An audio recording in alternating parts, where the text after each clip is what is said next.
Perfecto, entonces vamos al segundo capítulo de segundo de Samuel. Y aquí vale la pena como preámbulo recordar una cosa. Y les quisiera hacer unas pequeñas preguntas. David, ¿qué calidad política tenía? ¿A dónde había jurado bandera? Mm, Al rey de Aquís, ¿Al rey de Akish, que era de qué gente?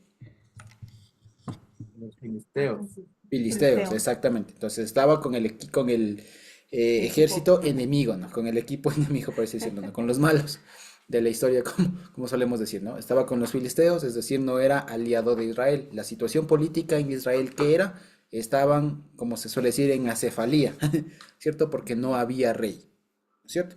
Y lo que nos contó el capítulo anterior, el capítulo uno, es que recién David se entera, bien o mal, pero se entera de la muerte de Saúl. ¿De Ujú. acuerdo? Y ahora, como les había comentado desde el final del primer libro de Samuel, estos primeros capítulos, hasta el capítulo 5 o 7 se enfocan en relatar el ascenso de David al reino, al trono, como se suele decir, de ser enronado realmente como rey. Y aquí vamos a ver justamente un primer paso en eso, digamos, en ese fin, digamos, pero un paso un poco más real, más definitivo, si se quiere. ¿De acuerdo? Entonces, vamos a leer por partes, ¿ya? Porque este capítulo 2 se puede dividir al menos en tres partes, si no me equivoco, en cuatro. La primera que es del versículo 1 al 7, luego del 8 al 12, del 13 al 16 y del 17 al final. ¿De acuerdo? Entonces, de pronto alguien nos puede ayudar, por favor, leyendo del 1 al 7, por favor. A ver, Amén. leo. Ajá. Carmita, muchas gracias. Después de esto, aconteció que David consultó al Señor diciendo, ¿subiré a alguna de las ciudades de Judá? Y Jehová le respondió, sube David. Volvió a decir, ¿a dónde subiré? Y él dijo, a Hebrón. David subió allá y con él sus dos mujeres, a Inoam, Jezreelita, y Abigail, la que fue mujer de Nabal, el de Carmel. Ujú. Llevó también David consigo a los hombres que con él habían estado, cada uno con su familia, los cuales moraron en las ciudades de Hebrón, y vinieron los varones de Judá y ungieron allí a David por rey Bien. sobre la casa de Judá, y dieron aviso a David diciendo, los de Jabes de Galaad son los que sepultaron a Saúl. Entonces envió David mensajeros a los de Jabes de Galaad, diciéndoles, benditos seáis vosotros de Jehová, que habéis hecho esta misericordia con vuestro señor, con Saúl, dándole sepultura. Ahora pues Jehová haga con vosotros misericordia y verdad, y yo también os haré bien por esto que habéis hecho. Esfuércense, pues, ahora vuestras manos y sed valientes, pues muerto Saúl, vuestro señor, los de la casa de Judá me han ungido por rey sobre ellos. Muy bien, muchas gracias, Edita. Entonces, ¿qué cuenta esto? Aquí cuenta que, fíjense ustedes, cuenta mucho una cosa, digamos, el estilo editorial del libro de Segundo de Samuel y del libro de Samuel en general, hablemos. Recuerden que tiene una intención, además de contarnos la historia, además de contarnos la historia de Saúl, de Samuel, de David, tiene la intención en específico de mostrar cómo el rey David llegó a ser el rey David. ¿De acuerdo? Entonces, fíjense ustedes, si fueran ustedes de David en este momento, ya les pregunto, si ustedes fueran David en este momento y acaba de morir Saúl, ¿qué harían ustedes? Ya ustedes que ya han tenido la unción profética de rey, ya, y muere ya el rey que fue negligente, lo que fuera, pero ya no hay rey, y están con un ataque inminente de los filisteos además, ¿ustedes qué dirían? ¿Qué sería lo primero que se les venga a la mente? Humanamente hablando, ¿cuál es la pensar? Mm, ¿Qué harían ustedes? Yo iría, yo como David, ¿no? Iría, bueno, a Israel ahora sí, a posesionarme allá. Exacto, ¿no es cierto? Muy bien, Emilita lo ha dicho muy bien. Lo que de pronto así humanamente hablando diría, bueno, ya no está el rey, ahora sí, permiso que me toca. ¿Cierto? Pero fíjense ustedes, cómo se le presenta y cómo se le describe a David aquí. como alguien que dice eso, así actuando humanamente y diciendo, bueno, ya no está el antiguo rey, además él me quería matar, perdón, ya llegué, o qué, se le presenta como una persona humilde, ¿no es Ujú, cierto?, que toma la decisión de moverse solamente porque Dios le autoriza. ujú, Entonces, fíjense que aquí una vez más se le presenta, y esa es una de las intenciones del libro, ¿no? Presentar a David como alguien cuyas acciones son guiadas por Dios, que no son acciones tomadas a través de o a causa de su impulso, de su, ¿qué les digo?, de su soberbia, de su ambición incluso, sino que más bien toma las decisiones en función de que Dios le va guiando. ¿Ya? Entonces, acuérdense que como les decía, la obra de Samuel, especialmente el segundo de Samuel y el cachito del primer Samuel, tienen la intención de mostrar a un David inspirado por Dios, digamos, un David cuya vida es guiada por Dios. Incluso cuando se equivoca y todo lo demás, es a propósito de que Dios, o con el propósito, digamos, de que Dios muestre su poder y que se muestre realmente a través de David la obra de Dios. O sea, David es el rey indicado por Dios. Entonces, todo lo que él hace no es que sale de su inventiva, de su razonamiento solamente, sino que en el fondo, aquí explícitamente, pero también digamos en otras y en general, siempre sus acciones están guiadas por Dios mismo. Entonces nos presentan un ideal, si se quiere, es el rey ideal, es el rey por definición. ujú. ¿De acuerdo? Entonces aquí fíjense ustedes, ante un escenario, ante una situación tan compleja y tan, digamos, favorecedora como esta, ¿no? No hay el rey, no hay sucesores además, ¿ya? Ujú, No hay sucesores, además tiene David todo el campo para autoproclamarse, ¿ya? ujú. Entonces tiene todo para autoproclamarse, tiene un ejército propio, o sea, tiene todo para autoproclamarse. Tiene algunos peros, sin embargo. Uno de los más importantes y que más adelante le va a representar una cierta dificultad es que ahorita estaba como un vasallo filisteo.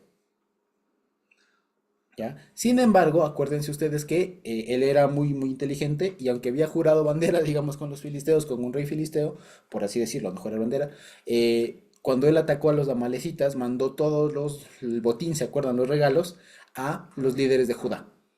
¿Se acuerdan ustedes de ese momento? Que él Ujú, manda los regalos a los líderes de Judá y esto ahora va a rendir sus frutos. Primero, cuando él dice, ¿no? Dice él, cuando ya acaba de enseñar el cántico y todo lo demás, consulta al Señor y él dice, ¿subiré a alguna de las ciudades de Judá? Fíjense ustedes, eso es decir que, como les decía, David consulta al Señor si es que ahora ha llegado su tiempo.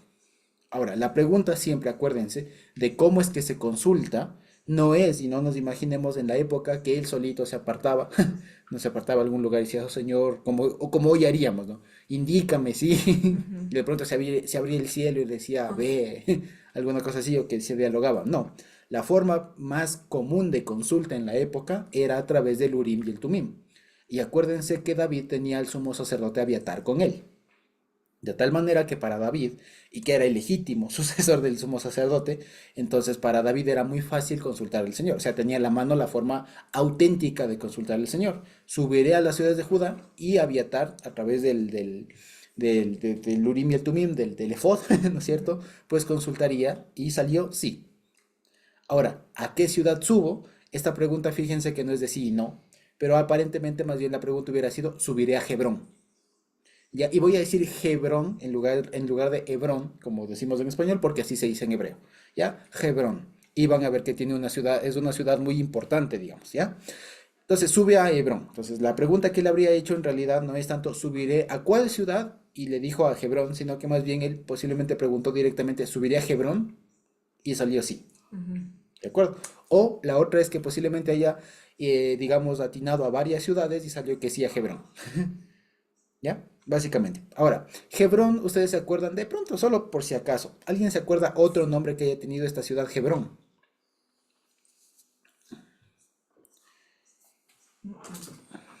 ¿Alguien se acuerda de pronto? ¿Por ahí? ¿No? Si no, no hay problema. Posiblemente nos acordemos. Esta ciudad también se llama, y ahora que les diga se van a acordar, se llama Kiriat Arba. ¿De acuerdo? Kiriat Arba se llamaba también. Y esta ciudad es justamente una de las principales tomadas por Caleb, por los descendientes de Caleb. ¿De acuerdo? Hebrón. Ahora, el nombre de la ciudad es muy interesante y justamente cobra mucho sentido el nombre de la ciudad a partir de esta historia también. Kiriat Arba, significa la ciudad de los cuatro. Kiriat es la forma, si no me equivoco, cananea o de la región de decir ciudad. Ya Kiriat es ciudad, Arba es cuatro. Sería la ciudad de los cuatro. Pero esto hace referencia, o sea, los cuatro hace referencia más bien a los acuerdos que hay entre cuatro personas. ¿Ya? Y Hebrón viene del verbo Javar, que es donde viene la palabra Javerim. ¿Sí? ¿Qué significa Javerim? ¿Alguien se acuerda? Amigo, hermano. Amigo, hermano, socio, ¿no? Amigo, ya en hebreo moderno es amigo, ¿no es cierto? Javerim. Y viene Hebrón, viene de la misma raíz, Javar. ¿Y por qué? Porque aquí se hacían acuerdos, se hacían socios. Y fíjense ustedes que aquí justamente en Hebrón es donde David llega a lograr, por así decirlo, un acuerdo entre todos los líderes de Judá que le terminan ungiendo como rey. Entonces es muy significativo el nombre de Hebrón y muy lindo si se quiere. Ya Hebrón, el acuerdo, digamos así. Es la ciudad del acuerdo, de donde se hacen socios, donde se hacen uniones, por así decirlo, ¿ya? Más que nada políticas, vale la pena decirlo, pero uniones al fin y al cabo, ¿sí? Y dice, en el versículo 2 nos dice, ¿no? Que David subió allá con sus dos mujeres, sus dos esposas, entiéndase, con Ahinoam jezreelita y Abigail, la que fue mujer de Nabal, el de Carmel. Y aquí, ¿por qué traen a colación el nombre de las mujeres? ¿Qué importa que haya subido con sus familias? Una, por darle un tono también a David un poco familiar, de que no dejó de lado a sus esposas. Aunque dicho sea de paso, un par de capítulos más adelante vamos a ver que David, ya siendo rey de Hebrón, se casa como con 5 personas más, con 5 mujeres más y tiene un hijo con cada una. Ya tiene ahí mismo como 5 hijos. De hecho, el famoso Absalón, que va a ser muy representativo más adelante, nace aquí en Hebrón. ¿De acuerdo? Pero bueno, ¿por qué le ponen en general estas dos personas? Porque acuérdense ustedes que estos son guiños a las historias que ya vimos. Justamente la historia de Abigail, de Jezreel, de esta Ahinoam, perdón. Recuerdan el momento que, si ustedes se acuerdan, por qué se casó David con Abigail. ¿Se acuerdan ustedes por qué habíamos dicho que se casó con Abigail? ¿Quién se acuerda? Yo, lo que pasa es que David no estaba como desprotegido y quería, primero, era más bien una estrategia para sentir como respaldo de, no sé, como del dueño, más que el del dueño, como de las posesiones que tenía este hombre esposo que era el esposo de Abigail. Ajá, muy bien, Naval. Eran, muy bien, Natita, eran matrimonios más bien estratégicos.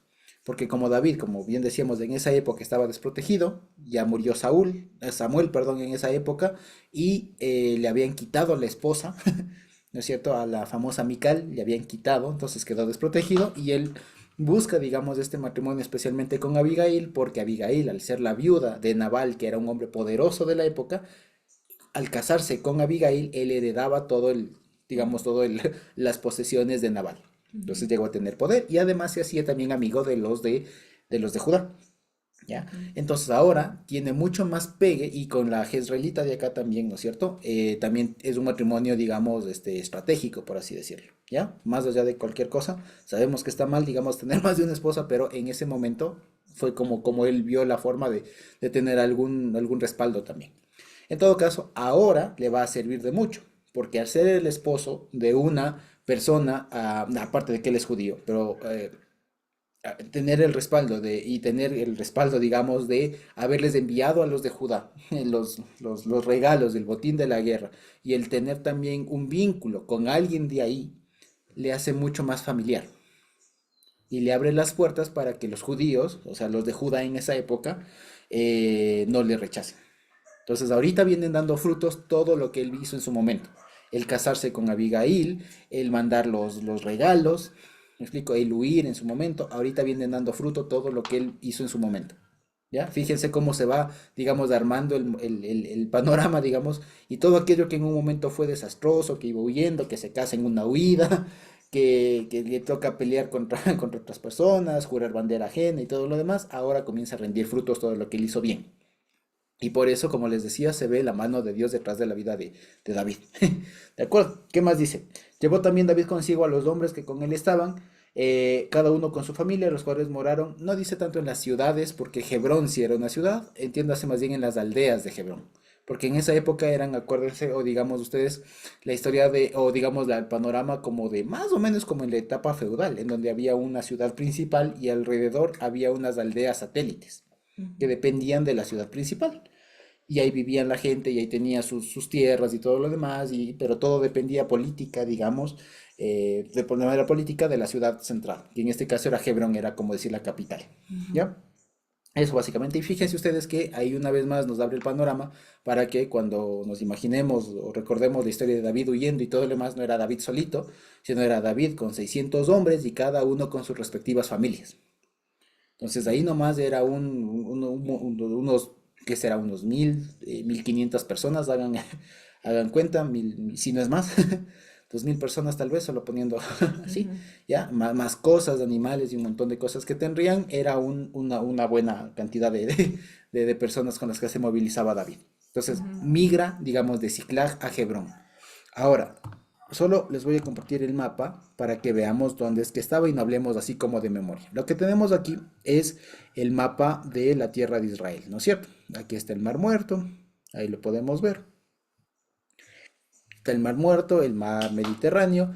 Aquí está Ziklag, donde estaba la ciudad que le dieron, ¿no es cierto? Y que ya fue de propiedad de David, pero él se muda aquí a Hebrón. Acuérdense que Abigail era de Carmel. ¿Ya? Entonces se muda aquí a Hebrón, que es una ciudad elevada, es una ciudad que está en un monte. ¿De acuerdo? Se muda a Hebrón. Y dice, eh, el 4. Y vinieron los varones de Judá y ungieron allí a David por rey sobre la casa de Judá y dieron aviso a David diciendo los de al principio. Y vienen los varones de Judá y ungieron a David por rey sobre la casa de Judá. Aquí hay un dato interesante. ¿Por qué? Porque uno no se preguntaría, les voy a dejar de compartir un ratito. Pregunta, ¿acaso David no estaba ya ungido como rey? ¿Por qué aquí le ungen de nuevo? ¿Ya? ¿Acaso la anterior no valía? ¿O qué pasó? Esta sería como la posesión. No, porque aquí igual le ungen, o sea, Ajá. hubo derramamiento de aceite y todo. Ok. Ujú.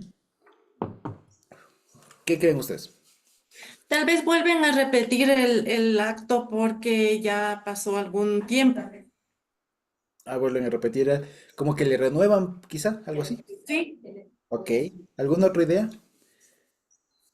Quizás para que sea algo también como más visible. Antes creo que solo fue él y su familia y ahora un poco más testigos de que le ungió.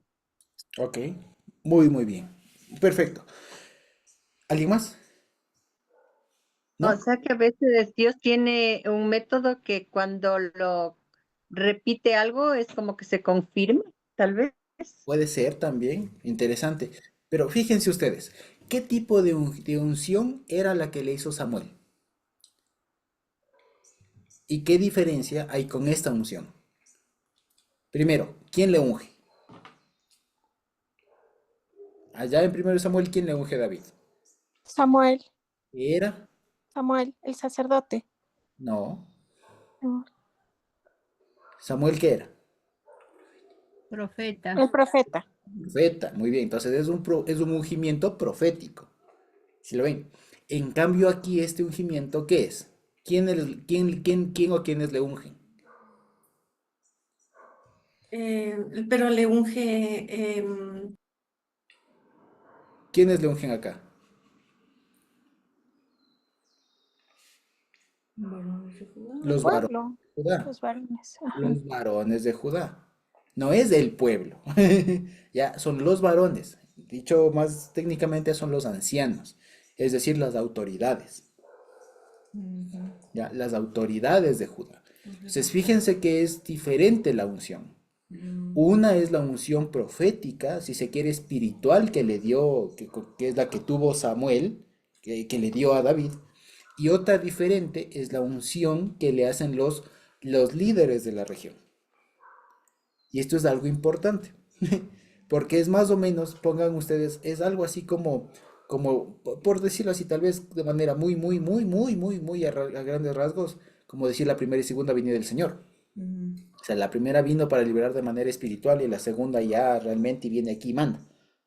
Algo así. ¿ya? Y esto es algo, como les digo, muy, muy importante para temas de autoridad, incluso en la iglesia, incluso a día de hoy. No es suficiente con que alguien tenga solamente, digamos, el llamado, por así decirlo, sino que es necesario también que cualquier autoridad de una iglesia tenga también la delegación, si se quiere, por parte de las autoridades de la ciudad, en este caso, de Judá. Entonces, ¿por qué? Porque era un paso necesario. Cualquiera diría, una vez volvemos a enfrentarnos al típico dilema de, pero David ya tenía la unción, ya solo hacía falta que se siente en el trono nomás. No, porque las formas importan, las formas importan.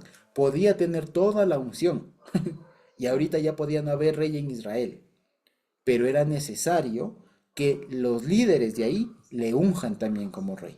No porque no estaba ungido, sino porque necesitaba también un reconocimiento de la gente, un vínculo de la gente. ¿Sí? Dianita. Exacto, Josuecito. Con la unción que le da Samuel, sería la orden de parte de Dios. La voluntad del Señor era que David sea rey de Israel. Entonces Samuel como profeta ejecuta la voluntad de Dios y lo hace en un medio cercano, íntimo de la familia. Ujú, Sí, no es un reconocimiento social y tuvo que pasar muchísimos años hasta cuando ya era el tiempo de ejercer ese reinado en David. Entonces, esta otra función viene a ser un reconocimiento social, que como tú lo dijiste, es importante para la ejecución de las cosas que tenía que hacer David. ujú. Muy bien, exactamente. No puedo abundar más al respecto. Entonces, fíjense, aquí se consolida entonces, al menos con Judá, ¿ya? Toda la tribu de Judá y sus alrededores, que acuérdense que era una de las tribus mejor organizadas y poderosas de la época, le reconocen como rey, los ancianos, los varones de Judá. Y viene a ser rey, ahora sí ya es rey de algo. Ya comienza el reinado. Ahora el asunto es que sigue, y aquí fíjense ustedes que aquí seguramente se enteró ya bien de la historia, porque le llega la noticia en la segunda parte del 4, ¿no? Le dieron aviso a David diciendo, los de Jabes de Galaad son los que sepultaron a Saúl. Seguramente aquí se enteró muy bien cómo pasó la cosa, de que él mismo se autoflageló y todo lo demás, y cómo es que recuperaron el cuerpo. Entonces aquí seguramente, aquí se enteró bien de la historia. ¿Ya?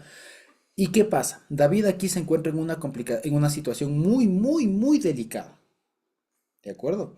¿Por qué? Porque David viene siendo, ante los ojos de Judá y es rey, pero ante los ojos del demás pueblo es un enemigo, porque este era un aliado de los filisteos. Era el que huyó del antiguo rey. ¿Ya? Entonces era posiblemente un enemigo.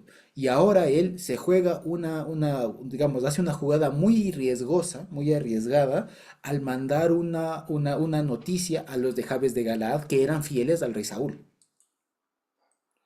¿Me explico? Entonces es una movida, digamos así, hablándole actualmente, política muy, muy arriesgada, ¿ya? Que podía salir bien o mal.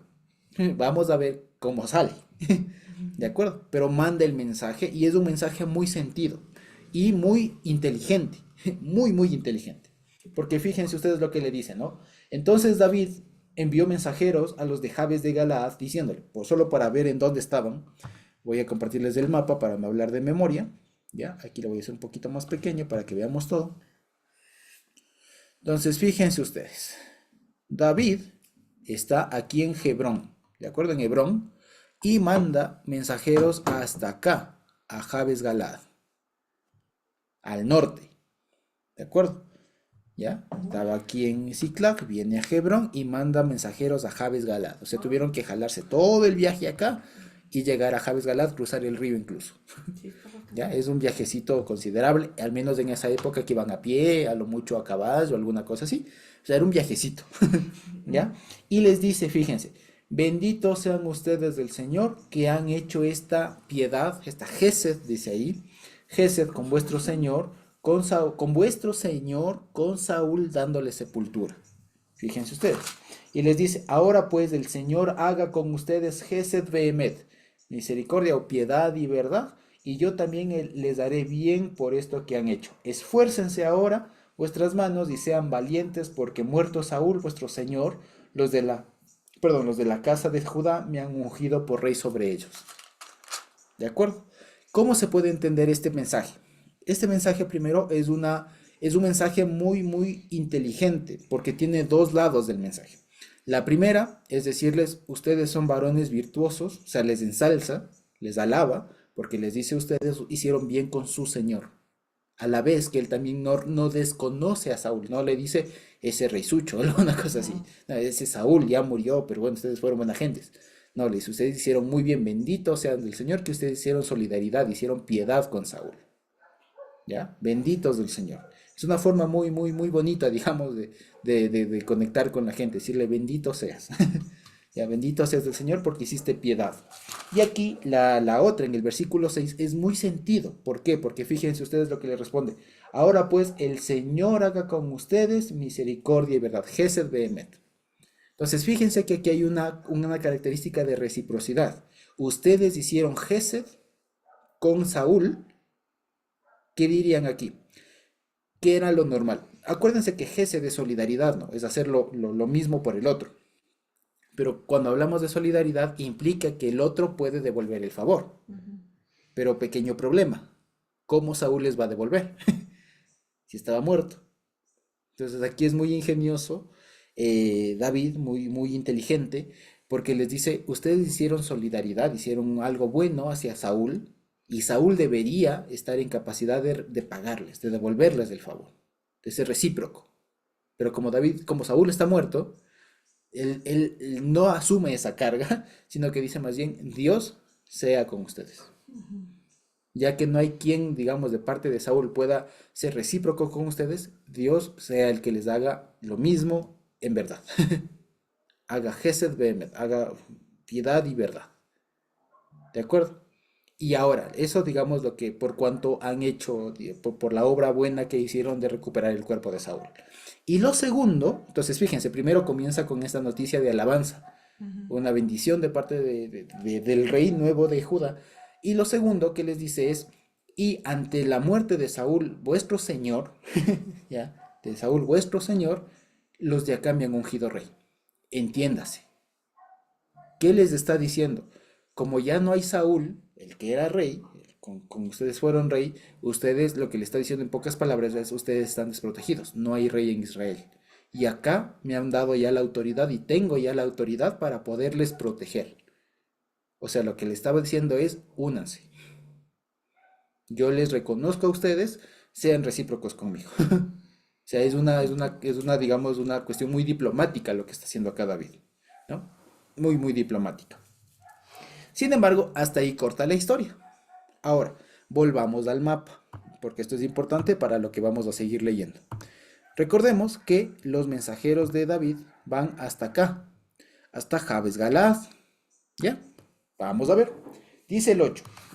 Pero Abner, hijo de Ner, general del ejército de Saúl, acuérdense que Abner era posiblemente el tío de Saúl, ¿ya?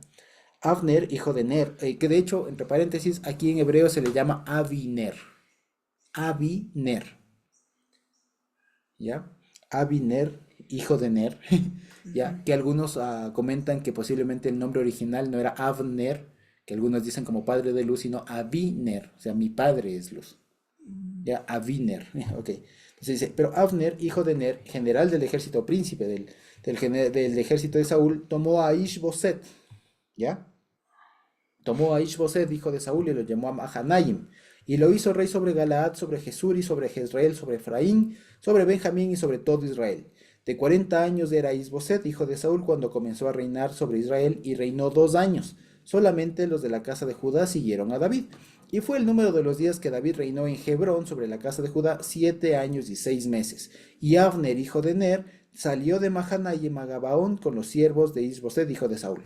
Hasta el 11, pues. Entonces, ¿qué pasa? Abner sobrevive, o al parecer no fue a la batalla esta del monte de Gilboa, donde muere Saúl, ¿ya? ¿Y qué hace? Al parecer aquí, de la historia, parecería que esto es a punto seguido. O mientras a David está mandando acá los mensajeros y todo lo demás, es como que pasó a día seguido. Al parecer pasó un buen tiempo desde que David es, digamos, se enteró digamos, es coronado como rey, o es instituido como rey en Hebrón, hasta que manda a los mensajeros y hasta que después Abner pone como rey a Ishboset en Mahanaim. Mahanaim queda aquí. Fíjense ustedes. Ahora, Mahanaim no era una ciudad fuerte. Mahanaim es el lugar donde Jacob y Esaú se encontraron, allá en Génesis. ¿Ya? Ahí es Mahanaim, ¿ya? Y hubo una locación ahí y tal. No es una ciudad fuerte. Y el hecho de que Abner le proclame rey a este Ishboset, acá da muestra de que es un imperio, un reino un poco débil, porque nadie pone una capital lejos de todo el territorio, digamos, ¿ya? Eso por un lado. Luego, fíjense ustedes que el nombre de este nuevo rey, de este último, digamos, descendiente de Saúl, en nuestra Reina Valera aparece como Ishboset, ¿ya? Ahora, no sé si de pronto tienen otra versión que no le pongan Ishboset, ¿ya? En el 8. Si de pronto tienen otra versión sería buenísimo, porque ahí hay un dato interesante.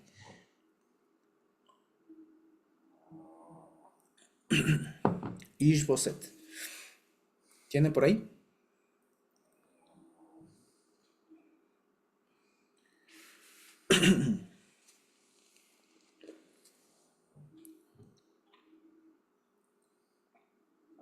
De pronto alguna otra versión que no diga Ishboset en el capítulo 2:8 de segundo de Samuel, ¿no? Todos dicen Ishboset, ¿sí? ¿Ninguno dice nada diferente? ¿Sí? Bueno, Ishboset dicen todos. Les cuento, en algunas versiones de la Septuaginta no se le llama Ishboset, sino se le llama Ishbaal.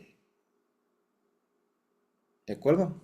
Sí. Ishbaal. ¿En qué versión dice ahí? En la palabra de Dios para todos.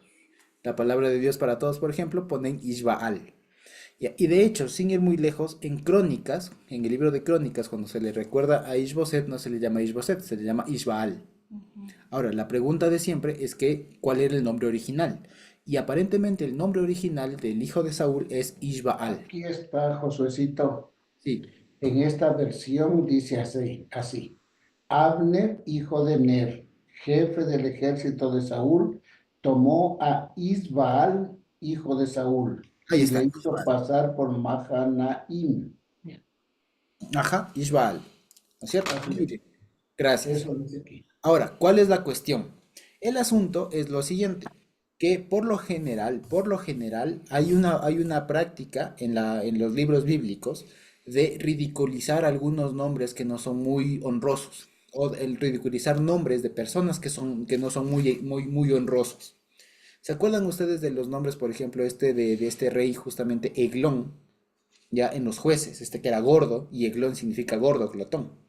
Entonces es imposible que un rey se llame Eglón, ¿ya? Es decir, había una práctica de cambiar el nombre a personajes que eran poco honrosos y le cambiaban el nombre. Entonces, ¿Qué cosa? ¿por qué les comento esto? Porque Ishboset, ¿saben qué significa? Significa varón de vergüenza. Eso significa Ishboset. Entonces es un poco, digamos, inverosímil, ¿no es cierto? Que alguien le ponga a su hijo de vergüenza, ¿ya? O varón de vergüenza, perdón. Ish es varón sería, ¿no? Varón de vergüenza, ¿no? Sería algo un poco creíble que alguien le ponga varón de vergüenza a su hijo, siendo un rey todavía, que aquí ya le proclaman como rey, y que un rey se llame hijo de vergüenza, varón de vergüenza. Entonces, lo que se sabe es que en realidad esta es una edición posterior como para ridiculizar a esta persona que no era alguien apta para ser rey. Porque vamos a ver que también, y no dura mucho, dura 2 años como rey. ¿Ya? Y que además el que tendría el poder en realidad no era Ishboset o Ishbaal, sino era Abner. Porque Abner es el que le dice, este es el rey. El general. ¿Ya? El general Abner, que acuérdense ustedes que Abner era tío de Saúl. ¿Ya? Abner era tío de Saúl. Entonces, básicamente le está poniendo como rey a el tío abuelo, por así decirlo, ¿no? Le está poniendo como rey. ¿De acuerdo? Entonces, El nombre original de esta persona entonces sería Ishbaal. Ahora, ¿qué significa Ishbaal? ¿Alguien le suena de pronto Ishbaal? Baal, Ish varón. Fácil, ¿no es cierto? Y Baal, ahí es donde viene el problema. Porque cualquiera de nosotros diría el varón de Baal. Pero esto en realidad, este nombre tiene al menos tres opciones. La primera, algunos ponen que Ish no es Ish de varón, sino de Esh, fuego. Y algunos suponen que el nombre es fuego de Baal. ¿Ya? Otros, que en realidad no es Ish de varón, sino que es más bien Yesh Baal, que es como decir existe Baal. ¿Ya? Yesh Baal, existe Baal. Como decir, él existe, Baal existe. ¿Ya? Hay Baal. ¿Ya? Pero en realidad, digamos, la forma más sencilla de, de, de saberlo es que significa, es más bien un nombre teofórico. ¿Por qué? Porque aquí Baal no es una referencia a los Baales, sino que Baal es un nombre, es un título que significa señor, amo, dueño, ¿ya? Y que en algunas ocasiones, incluso en esta época, al mismo señor se le llamaba Baal. Por lo tanto, lo que se concluye de manera general o más ampliamente concertada es que Ishbaal significa varón del Señor, o sea, pero de Dios, del Señor, de Hashem. ¿Ya? Y no que Saúl le haya puesto un nombre mundano, por así decirlo, un nombre pagano, sino que en la mente de Saúl, a pesar de que le puso Ishbaal, Baal era una referencia a Dios, al Señor. Entonces el nombre de esa persona sería varón del Señor, como decir varón de Yah, alguna cosa así, ¿ya? En todo caso, como les decía, aquí le ponen en nuestras versiones aparece como Ishboset, que significa hijo o varón de vergüenza, pero no es ese el nombre de él es Ishbaal, ¿de acuerdo? Entonces, como les decía, le ponen como rey aquí en Mahanaim, ¿ya? En Mahanaim, que Mahanaim significa dos campamentos, ¿ya? Y reina desde ahí. Pero el asunto es que, como se sabe, el que tenía realmente el poder, el liderazgo, si se quiere, era Avner, perdón, era Avner, no era Ishboset o Ishbaal. ¿De acuerdo? Sin embargo, le ponen como rey. ¿De acuerdo? Ahora bien, y aquí nos dice que reinó 2 años. Ahora, el asunto una vez más, y aquí nos vamos a encontrar con una complicación siempre, que nunca se sabe bien cómo es que se cuentan los años de los reyes. ¿Ya? Y especialmente aquí no se sabe cómo es que cuadran los 2 años del reinado de Ishbaal con el reinado de los 7 años de David. Porque más adelante vamos a ver que finalmente en el capítulo 4, si no estoy mal, muere Ishbaal. Le matan al rey. Entonces, haciendo cuentas, lo que se entiende es que más bien David reinó 5 años y ahí le declaran rey a Ishbaal. Y ahí se entiende entonces que los 2 años de reinado de Ishbaal fueron los 2 últimos de los 7 de David. ¿Sí me explico? O sea, David reinó 7 en Hebrón, ¿no es cierto? Es decir, que al año 5 del reinado de David es que Ishbaal comenzó a ser rey. Eso significa que todo lo que nos está contando aquí no es que pasó a día seguido, sino que pasó un buen tiempo siendo rey David acá, fíjense, y aquí nos van a contar ya los últimos años del reinado de acá de David en Hebrón. ¿De acuerdo? Y digamos, esta endecha, digamos, esta consolación, si se quiere, estos mensajeros que manda David, no se sabe muy bien en qué tiempo pasó, pero al parecer mandó por el año 5 al 7, o sea, en los últimos años, o cuando ya Ishbaal era rey. Ahí mandó los mensajeros, ¿ya? ¿Por qué? Porque fíjense, Mahanaim está aquí. ¿Y dónde estaba, dónde les mandó de mensajeros? A Jabes Galaad. Fíjense ustedes, está bastante cerca y está, por así decirlo, en territorio del otro. Por lo tanto, por eso les decía, el haber mandado los mensajeros fue una movida muy arriesgada, porque era pasar sus mensajeros por territorio enemigo. Claro. Y eso se podía tomar como al parecer fue, que se tomó como una afrenta. Se tomó como un desafío de autoridad. De qué haces aquí tú queriéndote jalar a una ciudad de las mías. Siendo que Jabes de Galaad era una de las ciudades más fuertes de la época. ¿Ya? Entonces, ¿qué haces tú queriendo mandar aquí? ¿Por qué mandas tú a mensajeros acá? ¿Ya? Delante de mis narices, diría el entonces rey. ¿De acuerdo? Que aquí como vemos, Ishbaal casi no pinta mucho, más bien el que toma digamos, la posta, el liderazgo, es Abner. ¿De acuerdo? Entonces dice, eso hasta ahí. El 12 dice, entonces Abner, hijo de Ner, salió de Mahanaim a Gabaón con los siervos de Ishboset, hijo de Saúl. Entonces sale de Mahanaim y se va acá, a Gabaón. ¿Alguien de ustedes se acuerda qué hubo con Gabaón? Aquí está Gabaón, ¿no? ¿Alguien de ustedes se acuerdan qué pasó? ¿Quiénes eran los Gabaonitas? Hay una batalla. Eh, Una batalla. Ahí hubo la batalla, ahí fue donde se paró el sol. Muy bien, ¿qué más?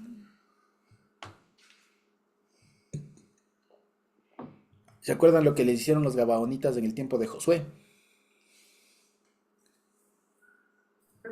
Los que les engañaron. Exacto, los que les Con dijeron las de lejos. amigos. Ese día estaban ahí al ladito. ¿Se acuerdan? Ya, muy bien. Desde- Esos eran los Gabaonitas. ¿Se acuerdan qué había en Gabaón? ¿Qué vimos ahí? Incluso vimos una imagen de algo que había en Gabaón. Un pozo de agua, muy bien, mi esposa ya lo dijo. Había un pozo, pero no un pocito, había un túnel de agua, ¿no? Para que lo veamos, le voy a dejar de compartir esta pantalla, voy a compartir la otra, ¿de acuerdo? Para que veamos. Aquí les voy a mostrar una imagen para que nos acordemos de el pozo de Gabaón.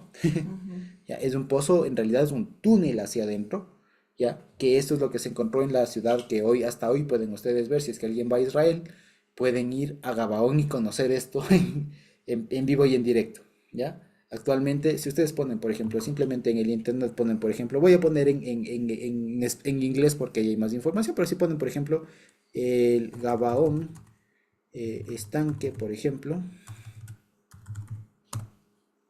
ya no sale. Fíjense ustedes, ¿ya? También sale, ¿no? Entonces, fíjense, es un estanque enorme, es un túnel enorme que se construyó en la época y que ellos tenían justamente agua, ¿de acuerdo? Esa, digamos, dicho sea de paso, no es que eso se llenaba, vale la pena decirlo, ya, más bien es que cavaron tanto, y todavía de ahí adentro es más al fondo, que ahí encontraron agua. ¿Ya? Y ellos tenían agua ilimitada, digamos, porque cavaron un montón en piedra y todo el más, hicieron un túnel para adentro y todo, y ahí encontraron agua. Entonces ellos siempre tenían agua y era una ciudad estratégica por eso, por el agua. ¿Se acuerdan que incluso a los gabaonitas le hicieron aguateros? Justamente por eso. Entonces, vamos a volver bueno, ya vimos dónde estaba Gabaón. Entonces dice, Abner, hijo de Ner, sale de Mahanaim a Gabaón, con los siervos de Ishboset, hijo de Saúl, sale con el ejército, ¿no es cierto? Y Joab, hijo de Sarbia, y los siervos de David salieron y los encontraron junto al estanque de Gabaón. Ahora vemos el estanque. ¿Se dan cuenta? Ahí. Entonces imagínense ustedes que alrededor de ese bocazón, de ese hueco, digamos, de ese huecote, ahí estaban los dos ejércitos, ahí se encontraron, ¿ya? Y separaron los unos a un lado y los otros al otro del estanque y tal. Dice el 14. Y dijo Abner a Joab, levántense ahora los jóvenes y jueguen delante de nosotros. Ahí no dice maniobren, literalmente dice y jueguen, ¿ya? E incluso en algunos dicen compitan delante de nosotros, ¿ya? Y Joab respondió, levántense, que se levanten. Y entonces se levantaron y pasaron en número igual, 12 de Benjamín por parte de Ishboset, hijo de Saúl, y 12 de los siervos de David. Y cada uno echó mano de la cabeza de su adversario y metió su espada en el costado de su adversario y cayeron a una, por lo que fue llamado aquel lugar Helkat Hatzurim, el cual está en Gabaón. Aquí, fíjense ustedes, ¿qué está pasando aquí? Y aquí, fíjense ustedes, primero que aquí nos encontramos con un nuevo significado, de la palabra jóvenes, ¿ya? Esta es una palabra que para nosotros de pronto ya no es novedosa, ¿ya? Porque es la palabra na'ar.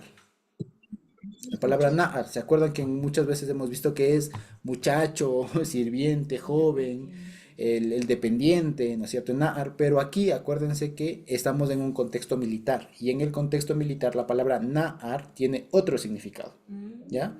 Tiene un significado que significa un militar adiestrado. Por eso es que incluso el que viene huyendo, en el capítulo anterior, de la malecita que viene huyendo, a él se le trata como un na'ar, ¿ya? Ponen aquí el joven. Entonces nos imaginamos un muchacho, un adolescente, no. Era un Na'ar. Como está en el contexto de guerra, la palabra Na'ar significa un militar entrenado. Entonces aquí pasan Nearim, es decir, militares entrenados. ¿Y qué es lo que está pasando acá? Esto es una forma de combate y de cómo se resolvían, incluso en épocas antiguas, los combates, que era un combate simbólico, a manera de gladiadores. Entonces, ¿qué hacían? Es más o menos lo que pasó con David y Goliat. En lugar de que se enfrenten todo el ejército, mandan sus delegados y el que gane de ellos. ¿Qué pasa aquí? Abner le propone eso a este Joab, ¿no es cierto? Joab es, sí, ¿no es cierto? A Joab, que Joab era primo de David. Ya, perdón, era sobrino de David. Ya, Joab era sobrino de David. Ahora lo vemos. Entre paréntesis, vamos a Primera de Crónicas 2:16. Primero de Crónicas 2:16 y fíjense quién era Joab, Sarbia y Asael. ¿Ya? Primero de Crónicas 2:16, ahí nos dice quiénes eran estas personas.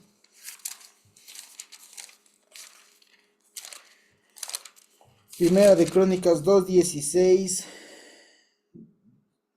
Podemos leer desde el 13, ¿no? Para agarrar el contexto. E Isaí engendró a Eliab, el papá de David, ¿no? Isaí engendró a Eliab, el primogénito, el segundo Abinadab, Simea el tercero, el cuarto Natanael, el quinto Radai, el sexto Otsem, el séptimo David, de los cuales Sarbia y Abigail fueron hermanas. Los hijos de Sarbia fueron tres, Abisai, Joab y Asael. Entonces Joab era uno de los sobrinos de David, pero era general del ejército de David. Entonces fíjense que ahí estaban en familia. ¿Ya? Entonces, dice, ¿qué hicieron estas personas? Entonces Abner le dice, manda a tus mejores soldados, aquí hagamos una pelea, digamos, a una pelea representativa, por así decirlo. Yo mando mis representantes, ustedes mandan los suyos, y que ellos se maten, y los que ganan, esos ganaron. Esa era la forma en cómo se podían resolver los conflictos bélicos en ese tiempo. Era algo relativamente común. ¿De acuerdo? Entonces, ¿qué pasa? De los de Ner mandan 12, de Benjamín, y de los de David mandan otros 12. ¿Qué es el asunto? Que resultan en empate. Todos se matan. ¿Cómo se mueren? Y este es el asunto. El asunto es que cuando dice que cada uno cogió la cabeza del otro, significa, o sea, que digamos, le agarró de la cabeza y para darle el espadazo en la cabeza, dejó abierto este flanco y, digamos, mientras el uno hacía esto, el otro hacía lo propio, entonces se mataron a la vez. Ya, y esta forma de muerte quedó retratada, no pude encontrar el relieve, pero hay un bajo relieve, un alto relieve en alguna otra ciudad, no de esta batalla, pero que sí retrata esta forma de muerte, o sea, de dos guerreros matándose a la vez. ¿Ya? El asunto es que, ¿por qué después vemos que ya vamos a ver que escala la batalla? Porque aquí quedan en empate. Entonces no se supo quién ganó y se lanzan ya los ejércitos a pelear. ¿De acuerdo? Entonces dice, la batalla, dice el 17, fíjense, la batalla fue muy reñida aquel día. Entonces aquí ya se sobreentiende que ese combate, al haber quedado en empate, nadie ganó y les tocó ya irse ejército contra ejército. ¿Ya? Y dice, la batalla fue muy reñida aquel día, y Abner y los hombres de Israel fueron vencidos por los siervos de David. ¿Ya? Estaban allí los tres hijos de Sarbia, entonces Sarbia, o como se le llama normalmente, Zeruya, Sarbia, hermana de David, ¿no es cierto? Dice, Joab, Abisai y Asael, sobrinos de David. Dice, Asael era ligero de pies como una gacela del campo. Y siguió Asael tras Abner sin apartarse ni a derecha ni a izquierda. Y miró atrás a Abner y dijo, ¿no eres tú Asael? Y él respondió, sí. Entonces Abner le dijo, apártate a la derecha o a la izquierda y echa mano de alguno de los hombres y toma para ti sus despojos. Pero Asael no quiso apartarse de en pos de él. O sea, le tenía en la mira. ¿Ya? Y Abner volvió a decir a Asael segunda vez, apártate de en pos de mí, porque he de herirte hasta derribarte. ¿Cómo levantaría yo entonces mi rostro delante de Joab tu hermano? Y no queriendo él irse, lo hirió Abner con el regatón de la lanza, o sea, con el cabo de la lanza, ni siquiera con la punta, le dio con el regatón de la lanza, con el cabo, digamos, por la quinta costilla, y le salió la lanza por la espalda. O sea, le dio un golpe tan fuerte que incluso le perforó y lo mató, ¿no? Y cayó allí y murió en aquel mismo sitio, y todos los que venían por aquel lugar donde Asael había caído, estaba muerto, se detenían. Mas Joab y Abisai siguieron a Abner, y se puso el sol cuando llegaron al collado de Amma, que está delante de Guía, junto al camino del desierto de Gabaón. Y se juntaron los hijos de Benjamín en pos de Abner, o sea, detrás de Abner, formando un solo ejército, o sea, se replegaron y se regruparon, e hicieron alto en la cumbre de un collado. Y Abner dio voces a Joab diciendo: ¿Consumirá la espada perpetuamente? ¿No sabes tú que el final será amargura? ¿Hasta cuándo hasta cuándo no dirás al pueblo que se vuelva de perseguir a sus hermanos? O sea, él estaba pidiendo clemencia. Estaba diciendo: ya, por favor, ya no nos persigas, ya ganaste, perdón. Ya, retírate. Y Joab respondió: vive Dios, que si no hubieras hablado, el pueblo hubiera dejado de seguir a tus pueblos, a sus hermanos, desde esta mañana. Entonces Joab tocó el cuerno, el shofar, dice ahí, y todo el pueblo que se detuvo y no persiguió más a los de Israel ni peleó más. ¿De acuerdo? Dice: y Abner y los suyos caminaron por el Arabá toda aquella noche, y pasando el Jordán cruzaron por todo Bitrón y llegaron a Mahanaim. O sea, huyeron, se replegaron. Joab también volvió de perseguir a Abner, y juntando a todo el pueblo, faltaron de los siervos de David 19 hombres y Asael, o sea, en total 20. O sea, los 12 que cayeron y Asael y 7 más. ¿Ya? Pero dice, pero los siervos de David hirieron de los de Benjamín y de los de Abner a 360 hombres, los cuales murieron. Fíjense ustedes, tomando luego a Asael, lo sepultaron en el sepulcro de su padre en Betlén, y caminaron toda aquella noche Joab y sus hombres, y les amaneció en Hebrón. Fíjense ustedes. Entonces esto se llama no otra cosa sino una guerra civil.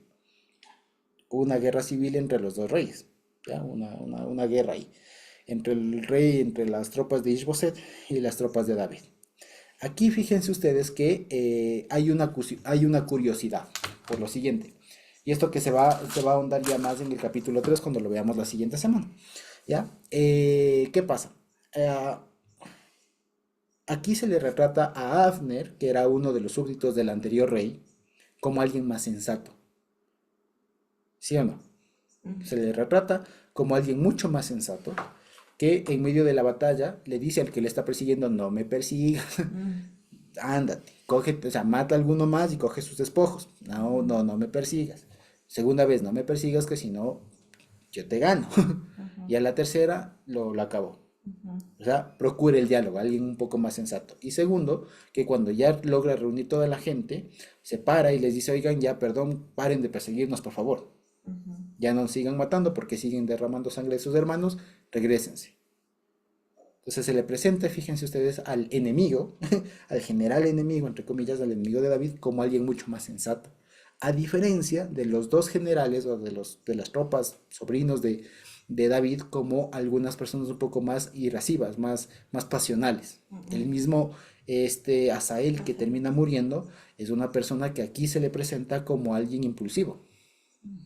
¿Ya? Y más adelante en el capítulo 3, cuando van a vengar la muerte de su hermano, Joab y el otro, Abisai, si no estoy mal, lo que van a hacer es, incluso fuera de las órdenes de David, le matan a Abner. ¿Ya? Spoiler. ¿Ya? Le terminan matando a Abner. ¿Ya? Entonces se les representa, hay un contraste ahí muy, muy particular, que a las tropas de David se le presenta como alguien muy impulsivo, más irracionales, más vengativos, más pasionales, a diferencia de este Abner, que posiblemente porque era una persona mayor y todo lo demás era un poco más sensata, más prudente, más dialogador, invitaba al tema de ya perdí, perdón, o sea, a dialogar y todo lo demás, de él sale la iniciativa de no nos matemos todos, manda a tus representantes, yo mando a los míos, ¿ya? O sea, es algo muy interesante eso, se le presenta como alguien con mucho más experiencia, a diferencia de los de David, que tenía una personalidad más impulsiva, ¿de acuerdo? Lo cual incluso esto le va a generar, o le va a venir muy bien a David en lo posterior, porque ya vamos a ver, y les adelanto un poco, finalmente después cosas pasan, ya lo vamos a ver, pero en algún momento los dos hermanos, en venganza de Asael, van y le capturan a Abner y lo matan. Y David se entera de que murió Abner, eleva igual un pequeño cántico, y lo que termina haciendo es diciendo él: esto lo hicieron fuera de mí, la culpa sea de ellos, yo no tuve nada que ver, yo no les mandé a matar a Abner. ¿Ya? Y eso le ayuda incluso a David para saber que él fue inocente de esa muerte, e incluso para mostrar que David, digamos, tenía un ánimo incluso mucho más conciliador y diplomático. Ya lo vamos a ver la siguiente semana cuando leamos el capítulo 3 sin embargo. ¿Sí? Eso. Entonces fíjense que aquí incluso hay un contraste entre los súbditos. ¿Ya? El Afner es mucho más sensato, mucho más prudente, seguramente mayor, con más experiencia, más madurez. En cambio los otros posiblemente más jóvenes, sobrinos de David, ¿no es cierto? Mucho más aguerridos, más impetuosos y todo lo más, pero un poco más imprudentes también. ¿Sí? Eso básicamente. Entonces aquí comienza, fíjense ustedes, el reinado de David con una guerra. ¿Ya? Que básicamente, digamos, no comienza. Ya era rey David hace unos años y aquí estaría pasando, como les digo, más o menos. Años 5 o 6 del reinado, justo cuando ya está a punto de morir Abner, después ya muere Ishboset o Ishbaal, y con eso ya se termina de consolidar en el capítulo 5 nomás. Estamos a 3 capítulos de ello, se consolida ya David como rey de todo Israel. ¿Ya? Entonces esto estaría pasando justamente al final del reinado de David. ¿Sí? Fíjense ustedes, eso básicamente es del capítulo 2 que creo que nos ha dado bastante información como para que lo pensemos, lo vayamos masticando, digamos, y veamos cómo incluso juega, digamos, las decisiones políticas, las decisiones, digamos, estratégicas de David, y como aquí, al parecer, una no le salió tan bien porque generó una guerra, al mandar los mensajeros a Jabes Galad enfrente de Mahanaim, y al parecer ahí se da un altercado. Me olvidaba, los de Gabaón, ya, los de Gabaón en un inicio, al parecer eran fieles a Saúl. ¿De acuerdo? ¿Ya? Y esto es importante porque más adelante, mucho más adelante en segundo de Crónicas, perdón, en el segundo de Samuel, capítulo 27, si no me equivoco, hay una ocasión, ¿se acuerdan que les adelantaba el anterior capítulo? De que los de Gabaón viene una sequía por 3 años en Israel y resulta que era porque había una cuenta por saldar con la casa de Saúl. Y era por una cuestión de los de Gabaón. Y nunca más en adelante se les menciona a los de Gabaón. Entonces, este pasaje es muy, muy importante, les pediría que no se olviden, porque aquí al parecer lo que pasó, lo que se entiende que pasó, no lo dice, pero por este episodio más adelante, ya que los de Gabaón piden la cabeza de 7 descendientes de Saúl, ¿no es cierto? Y los decapitan, perdón, los cuelgan y todo lo demás. Se entiende que aquí hubo un altercado. Entonces, ¿qué parece? Que al parecer los de Gabaón eran fieles a Saúl, ¿ya? Pero en algún momento ellos se viran, y digamos, por así decirlo, se viran en el sentido de que más bien dejan de ser leales a Saúl, a la casa de Ishbaal, y más bien le juran lealtad a David. Y por eso viene la tropa de Abner y les comienza como que a oprimir. Y en eso de que les comienza a hacer mal, vienen los de David a salvarles. Y ahí es cuando se da esto, ¿ya? Entonces, lo que va a pasar capítulos más adelante es a raíz de lo que pasó aquí en el capítulo 2. Ya, entonces no perder de vista esto, que es importante aquí los de Gabaón. Ya que les digo, les costó 3 años de sequía y unas cuantas muertes. ¿Sí? Eso básicamente. Entonces, dicho eso, no sé si tenemos preguntas por ahí. Sí, Carmita. Hola a todos, Shalom. Josué, no comprendí qué pasó. En el verso 26, Amner habla sensatamente, como tú lo dices, ¿no? Como hombre de experiencia y todo, y dice, consumirá la espada perpetuamente. ¿No sabes tú que el final será amargura? ¿Hasta cuándo? ¿No dirás al pueblo que se vuelva de perseguir a sus hermanos? Todo parece bien, pero la respuesta de Joab es la que no entiendo. Ujú. Joab respondió, vive Dios, que si no hubieses hablado, el pueblo hubiera dejado de seguir a sus hermanos desde la mañana. ¿Qué es lo que habló mal? No entiendo. Eh, Si no hay, hubieses hablado, que sí, si no les hubieses convocado a la guerra, pero no creo, porque dice, el si pueblo no hubiera hubiera, dejado de seguir. ajá, no, ¿Ah? es que si él no se hubiera parado ahí a hablar. O sea, si no me decías que pare, no paro, le está diciendo. No, Básicamente. pero es que eso es lo que sería, pero dice al revés. Si Sí, no hubieses hablado, el pueblo hubiera dejado de seguir desde la mañana, pero el no asunto, dejó. no, el asunto es ese, desde la mañana, es la cuestión. Lo que pasa es Ah, que no dice baboque ni nada, por decirlo así, no hay otra palabra, ahorita me olvidé cómo es que dice, pero esa frase es la que se suele interpretar, se suele traducir desde la mañana, pero no dice desde la mañana, sino que más bien es otra palabra, no me acuerdo muy bien cómo es que significa, pero el asunto es que lo que le intenta decir este Joab es, si tú no me hubieras hablado, el pueblo hubiera alcanzado a tus hermanos en la mañana. Ah, ya, la mañana que viene. Ajá, en la mañana que viene te alcanzo. Porque yo seguí en pie de batalla. Exactamente. Si no me Ah, paras ya. hasta la mañana ya no quedas. Eso es lo que le quiero. Correcto. Ajá, Ya, ahí está bien. Sí, exacto. raro estaba. Sí, Gracias. con todo gusto. ¿Quizá alguna otra pregunta por ahí?